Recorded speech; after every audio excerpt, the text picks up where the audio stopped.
जंगल के बीचों बीच एक घर में दो बहनें रहती थीं। बड़ी बहन का नाम था अदिति और छोटी बहन का नाम अनु। माता पिता कई साल पहले बीमारी में चल बसे थे।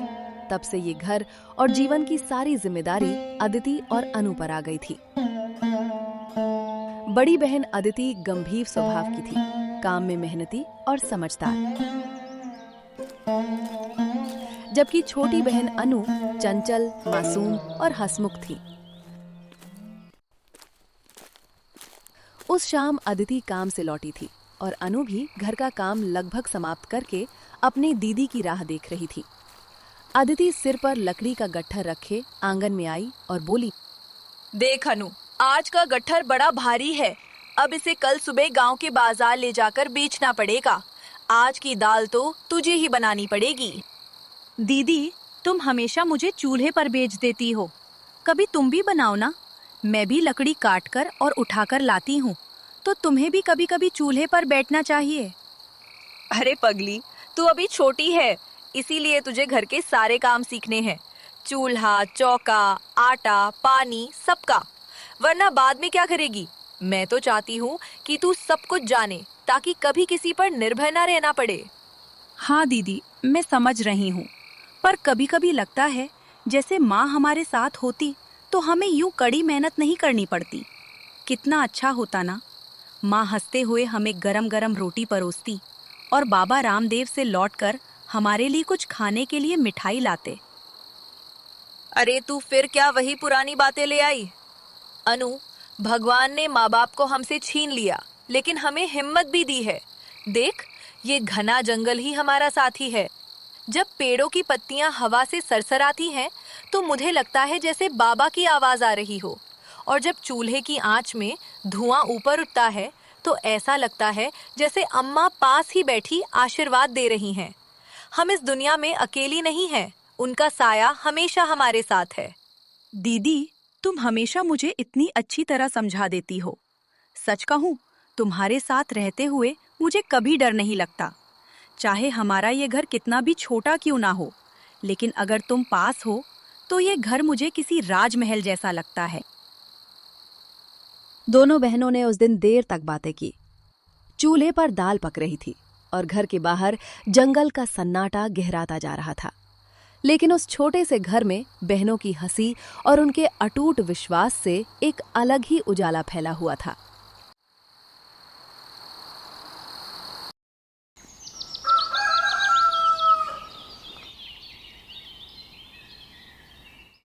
सुबह का समय था। अदिति और अनु ने सूखी लकड़ियों का भारी गट्ठर अपने सिर पर उठाया और गांव की ओर चल पड़े। रास्ता घने जंगल से होकर जाता था। चारों तरफ पक्षियों की चहचहाट, सूखे पत्तों की सरसराहट और बीच बीच में झाड़ियों में जंगली जानवरों की हल्की आवाजें आ रही थीं। जब वे गांव पहुंचे तो वे मुख्य चौपाल की तरफ से होकर गुजरे। चौपाल पर गांव के कई बड़े बुजुर्ग बैठे हुए अपनी बातें कर रहे थे। तभी वहां बैठे देवराज बाबा बोले, अरे अदिति, अनु, आज फिर इतनी लकड़ियां लेके आ गए।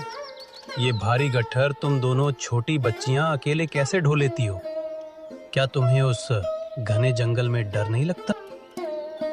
बाबा, डर तो कभी कभी लगता है, पर हमें पूरा भरोसा है कि भगवान हमारे साथ है और ये जंगल हमारे लिए माता पिता जैसा है। वही हमें सहारा देते हैं और हमारी रक्षा करते हैं। हाँ बाबा, हमें पेड़ों से मीठे फल मिलते हैं, नदी से शीतल पानी मिलता है और सूखी लकड़ी मिलती है, जिससे हमारा गुजारा होता है। जो कुछ भी ईश्वर हमें देता है, हम उसी से संतोष कर लेते हैं। अब हमें डर नहीं लगता। अभी हम चलते हैं बाबा, हमें देर हो जाएगी। इन सब लकड़ियों को समय रहते बाजार में बेच के भी आना होगा। चल अनु, जल्दी कर। ये बोल के दोनों लकड़ियों का गट्ठर लिए बाजार की तरफ निकल जाते हैं। कुछ समय बाद जब दोनों बहनें लकड़ियां बेच के घर वापस आती हैं, तो आसमान पूरा काला हो गया था। बरसात का मौसम था। शाम होते होते तेज आंधी शुरू हो गई। देखते देखते बारिश की मोटी धारें बरसने लगी। अदिति और अनु अपने घर के अंदर सुरक्षित बैठी थी, लेकिन बाहर का मंजर डरावना था। दीदी, हवा इतनी तेज है कि लगता है छप्पर टूट ही जाएगा। सुनो, बाहर तूफान में बड़े बड़े पेड़ों के हिलने और चरमराने की आवाज भी आ रही है। अगर ये घर गिर गया तो अब हम कहाँ रहेंगे? डर मत मेरी छोटी बहन, भगवान सब देख रहे हैं। और अगर खुदा न खास्ता घर टूट भी गया तो हम फिर से मेहनत करेंगे और इसे बनाएंगे। बस हिम्मत मत हारना। जब तक हम दोनों एक दूसरे के साथ हैं, दुनिया का कोई भी संकट हमें तोड़ नहीं सकता। बारिश पूरी रात बिना रुके चलती रही। घर की कच्ची दीवारें गीली हो गई थीं, लेकिन भगवान की कृपा से छप्पर को कुछ भी नहीं हुआ। दोनों बहनें रात का खाना खाकर घर के एक कोने में एक दूसरे बैठी रहीं। दीदी, मुझे सच में बहुत डर लग रहा है। अगर ये दीवार भी ज्यादा भीग के गिर गई तो हम आधी रात को कहाँ जाएंगे? डर मत अनु, याद रख, कठिनाइयाँ हमेशा नहीं रहती। ये काली रात भी बीत जाएगी। सुबह फिर से नया सूरज निकलेगा और हम फिर से अपने इस प्यारे घर में माँ बाबा की यादों के साथ जीने लगेंगे। और तू देख, ऊपर वाला मेहरबान है, हमारा छप्पर भी नहीं टूटा। तूफान अब धीरे धीरे रुक गया है, बस थोड़ी सी बूंदाबांदी हो रही है। अदिति ने अनु को साहस देकर चुप करा दिया था, लेकिन पूरी रात दोनों बहनों के मन में अपने छोटे से घर की सुरक्षा की चिंता सता रही थी।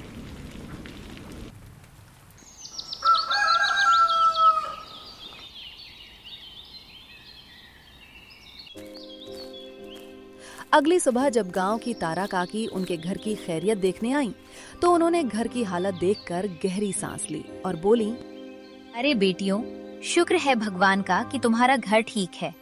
मुझे और तुम्हारे काका को पूरी रात तुम दोनों की ही चिंता सता रही थी। पता नहीं दोनों नन्ही बच्चियां इतनी तेज आंधी और बारिश में कैसी होंगी, लेकिन भगवान का लाख लाख शुक्र है कि तुम दोनों और तुम्हारा घर एकदम सुरक्षित है। काकी, आप लोगों के आशीर्वाद और भगवान की असीम कृपा से हमेशा की तरह ये घर बस गया और हम भी पूरी तरह सुरक्षित हैं। अब लगभग बारिश का मौसम खत्म होने ही वाला है, तो अब मन से थोड़ी फिक्र कम होने भी लगी है। आप सब हमारे लिए माँ बाप जैसे ही हैं। बहुत अच्छा लगा कि आप हमारा हाल पूछने इतनी दूर आईं काकी। हमारा आशीर्वाद तो हमेशा तुम पर रहेगा बेटी, लेकिन मैं और तुम्हारे काका तो कब से चाहते हैं कि तुम दोनों जंगल छोड़कर हमारे गांव वाले घर में आकर रहो।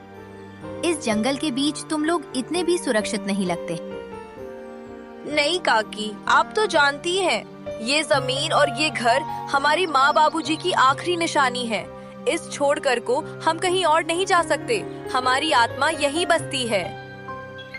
हाँ, मैं जानती हूँ अदिति, इसलिए तो तुम दोनों को जबरदस्ती ले जाने की तुम्हारे काका और मैं जिद नहीं करते।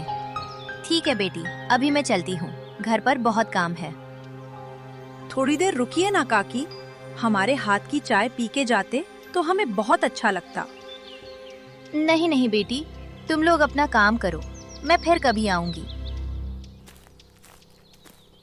ये बोल के तारा काकी दोनों बहनों की हालचाल पूछ के वहां से चली जाती हैं और दोनों बहनें फिर से अपने रोज के काम में लग जाती हैं। अदिति पानी भरने के लिए नदी की ओर जाती है और अनु रसोई के कामों को संभालने लगती है। बरसात का मौसम अब पूरी तरह थम चुका था। खेतों में हरियाली लौट रही थी। गांव में धीरे धीरे बड़े ग्राम उत्सव की तैयारी शुरू हो गई थी। हर साल बरसात के बाद इस भव्य मेले का आयोजन होता था, पर हर बार की तरह गांव के साधारण लोग खुश कम और चिंतित ज्यादा थे। इसका मुख्य कारण था गांव का दबंग जमींदार भानु प्रताप और मुखिया बलवीर। ये दोनों आपस में मिले हुए थे और उत्सव के नाम पर गरीबों से जबरन मोटा चंदा वसूलते थे। उस दिन सुबह अदिति और अनु घर के आंगन में अनाज सुखा रही थी। चूल्हे पर अनु ने दलिया चढ़ा दिया था।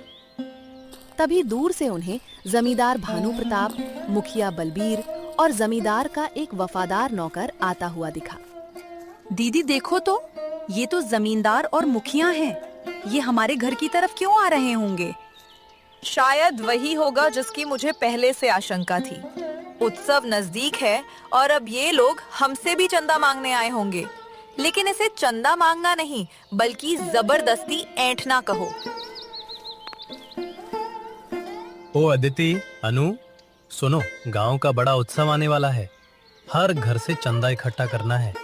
गरीब हो या अमीर, ये सबको देना ही पड़ेगा। जमींदार बाबू, हम तो 2 अनाथ बहनें हैं। जैसे तैसे जंगल से लकड़ी काटते हैं और उसे बेचकर अपना गुजारा करते हैं। हमारे पास इतना धन बचता ही कहाँ है कि हम उत्सव के लिए इतना बड़ा चंदा दे सके। कृपया हमें माफ कर दीजिएगा। अरे ओ लड़की, हमें ये गरीबी के बहाने मत सुना। ये उत्सव गांव की इज्जत का सवाल है। अगर तुमने चंदा नहीं दिया तो कल तुम्हारा नाम पूरी चौपाल पर खराब कर दूंगा। सबको बता दूंगा कि तुम दोनों बहनें गांव के शुभ काम में साथ नहीं देती। पिछले साल भी तुमने यही किया था, लेकिन हमने तुम्हारी मजबूरी समझकर बात मान ली थी। अब और नहीं। अनु अब तक चुप थी, मगर भानु प्रताप के मुंह से ये अपमानजनक बातें सुन के वो खुद को रोक नहीं पाई। जमींदार बाबू, गांव की इज्जत हमसे ज्यादा कौन समझेगा? हम भी तो इसी गांव की बेटियां हैं। लेकिन जो पेट भरने लायक अनाज भी मुश्किल से जुटा पाता हो, उससे आप सोने चांदी की तरह कीमती चंदा मांग रहे हैं। यह तो सरासर अन्याय है। चुप रहे लड़की, ज्यादा जुबान मत चला। गांव के इतने सम्माननीय व्यक्ति से कोई ऐसे बात करता है क्या? हम मुखिया हैं इस गांव के। हमें अच्छी तरह पता है किसके घर में कितना माल दबा है। तू मत समझ कि तेरी ये दिखावटी गरीबी हमें नहीं दिखती। गरीब को हमेशा अपनी औकात में रहकर चुप रहना चाहिए और जो हुक्म दिया जाए उसे बिना सवाल किए मान लेना चाहिए। मुखिया जी, हम आपकी पूरी इज्जत करते हैं, लेकिन किसी की मजबूरी का फायदा उठाकर जबरदस्ती चंदा लेना सही नहीं है। उत्सव तो गांव वालों की आपसी खुशी और भाईचारे के लिए होता है, ना कि किसी को अपनी ताकत दिखाने या डराने के लिए। हम चंदा तो नहीं दे पाएंगे, लेकिन हम चाहें तो अपने हाथों से उत्सव के पंडाल को सजाने और वहां सफाई करने का काम खुशी खुशी कर देंगे। पर नगद चंदा देना हमारे लिए बिल्कुल असंभव है। सुना ना बलबीर, ये कल की लड़कियां आज हमें नीति का उपदेश दे रही हैं। इन्हें लगता है कि इनकी इन चिकनी चुपड़ी बातों में आकर हम अपना चंदा छोड़ देंगे। देखो लड़कियों, जमींदार और मुखिया की बात इस गांव में कभी टाली नहीं जाती, वरना इसका नतीजा बहुत बुरा होता है। नतीजा चाहे जो हो, हम अपना पेट काटकर आपकी लालच की हवस पूरी नहीं कर सकते। आप उम्र में बड़े हैं, इसलिए आपसे झगड़ा नहीं करेंगे। लेकिन कड़वा सच यही है कि गांव वालों से वसूले गए चंदे का बड़ा हिस्सा उत्सव में नहीं, बल्कि आप लोगों की तिजोरियों और पेट में जाता है। आंगन में एक पल के लिए सन्नाटा छा गया। जमींदार और मुखिया को अपनी चोरी पकड़े जाने और उन पर सीधा इल्जाम लगाए जाने पर बहुत क्रोध आया। मुखिया बलबीर ने गुस्से में तिलमिलाते हुए कहा, भानु प्रताप जी, छोड़िए इन बदतमीज लड़कियों को। चलिए अभी चौपाल पर इनका नाम काले अक्षरों में चढ़ाते हैं और इनको उत्सव में प्रवेश करने से पूरी तरह पाबंदी लगा देंगे। फिर हम देखेंगे कि गांव के लोग इनसे कैसा व्यवहार करते हैं और कौन इनकी मदद को आगे आता है। ठीक है बलबीर, हम अभी चलते हैं, लेकिन याद रखना लड़कियों, जमींदार की बात को टालना इतना आसान नहीं होता। आज नहीं तो कल तुम्हें इसकी बहुत बड़ी कीमत चुकानी ही होगी। पाई पाई का हिसाब देना होगा। इतना कहकर वे दोनों और उनका नौकर वहां से चले गए। अदिति और अनु देर तक आंगन में खामोश खड़ी रहीं। हवा में एक अजीब सा डर और बोझिलपन तैर रहा था। दीदी, अब हमारा क्या होगा? अगर उन्होंने सचमुच चौपाल पर हमारा नाम खराब कर दिया तो गांव वाले भी हमें हिकारत की नजर से देखेंगे और ताने देंगे। हम तो पहले ही अनाथ हैं, अब सबके सामने और ज्यादा अपमानित होना पड़ेगा। डर मत अनु, सच का रास्ता हमेशा से ही कठिन और कांटों भरा होता है, लेकिन हमें उनके आगे कभी झुकना नहीं चाहिए। अगर हम आज उनके डर से हार गए तो कल ये जमींदार और मुखिया हम जैसे और भी गरीबों पर और ज्यादा जुल्म करेंगे। हमें अपनी सच्चाई के लिए डटकर खड़ा होना ही होगा। अदिति की आंखों में डर नहीं बल्कि साहस की एक प्रबल ज्वाला धधक रही थी। हाँ दीदी, अब चाहे पूरा गांव हमें गलत समझे या हमारा बहिष्कार करे, पर हम अपने स्वाभिमान और सच से पीछे नहीं हटेंगे।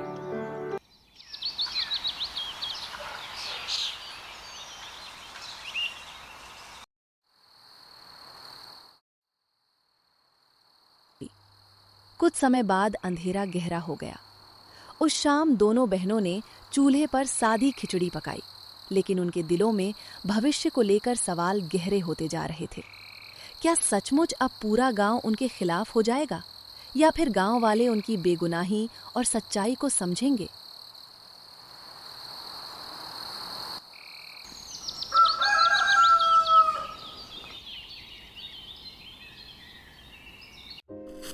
अगली सुबह अदिति और अनु कुछ लकड़ियों के छोटे गट्ठरों को साथ लेकर गांव के बाजार की ओर जा रही थीं।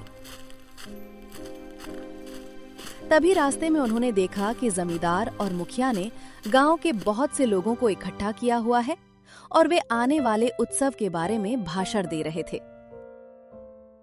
सुनो सुनो गांव वालों, इस साल का उत्सव हमारे गांव की प्रतिष्ठा और शान है। हर घर से निर्धारित चंदा लिया जाएगा और इसमें कोई भी बहाना नहीं चलेगा। चाहे कोई कितना भी गरीब हो या अमीर, सबको अपनी हिस्सेदारी देनी ही पड़ेगी।